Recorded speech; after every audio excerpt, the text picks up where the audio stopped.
Hi guys, welcome to Legalogy by कोमल।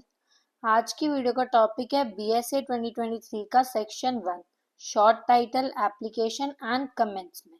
ये section हमें बताता है कि ये लॉ कौन से केसेस में अप्लाई होता है, कब लागू हुआ और किस पर लागू होता है। दिस एक्ट में बी कॉल्ड द भारतीय साक्ष्य अधिनियम 2023। इस एक्ट का नाम है भारतीय साक्ष्य अधिनियम 2023।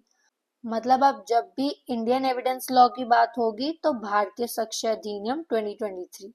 It applies to all judicial proceedings in or before any court, including courts martial, but not to affidavits presented to any court or officer, nor to proceedings before an arbitrator.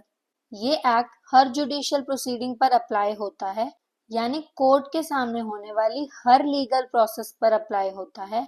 Even courts martial military courts पे भी apply होता है, लेकिन ये affidavit और arbitrator के सामने होने वाले प्रोसीडिंग्स पर अप्लाई नहीं होता।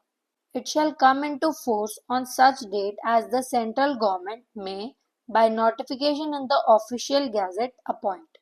इस लॉ को सेंट्रल गवर्नमेंट ने नोटिफाई करके लागू किया था, जैसे ऑफिशियल गैजेट में लिखा जाता है। It commenced on July 1, 2023। ये लॉ 1 जुलाई 2023 से ऑफिशियली लागू हो गया था। It applies to the whole of India. इसका टेरिटोरियल एप्लीकेशन, ये लॉ पूरे इंडिया पर लागू होता है।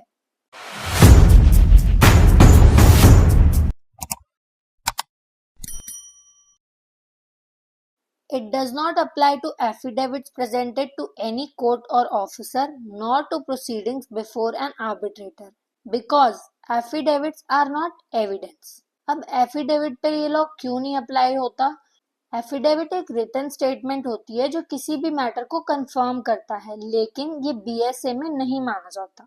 As in the case of Ayub Khan Noor Khan Pathan versus State of Maharashtra 2013 SC, affidavits are not considered evidence in purview of Evidence Act or BSA, but it can be used as evidence only if, after giving sufficient reasons, court passes an order under Order 19 of CPC 1908.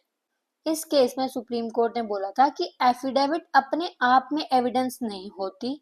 हाँ, अगर court proper reason देकर allow करे order 19 CPC 1908 के under, सिर्फ तब उसे evidence माना जा सकता है। It does not apply to proceedings before an arbitrator because the object of arbitration is to avoid complicated procedure of regular trial. क्योंकि आर्बिट्रेशन का मेन मकसद होता है कि वो कोर्ट की कॉम्प्लिकेटेड प्रोसेस से बच के एक सिंपल और फास्ट डिसीजन दे पाए। इसलिए आर्बिट्रेटर के सामने जो प्रोसेस होता है उसमें ये एविडेंस लॉ अप्लाई नहीं होता। अब इसकी सिंपल सी समरी बनती है कि बीएसए 2023 हर कोर्ट में होने वाली लीगल प्रोसीडिंग्स पर अप्लाई होता है, लेकिन एफिडेविट्स और आर्बिट्रेटर के सामने होने वाले केसेस में नहीं। ये लॉ 1 जुलाई 2023 से पूरे इंडिया पर लागू हो चुका है। Thus we come to an end। आज की वीडियो के लिए इतना ही, मिलते हैं नेक्स्ट वीडियो में। Do not forget to like, comment and share this video with your friends. Do subscribe Legalology by Komal।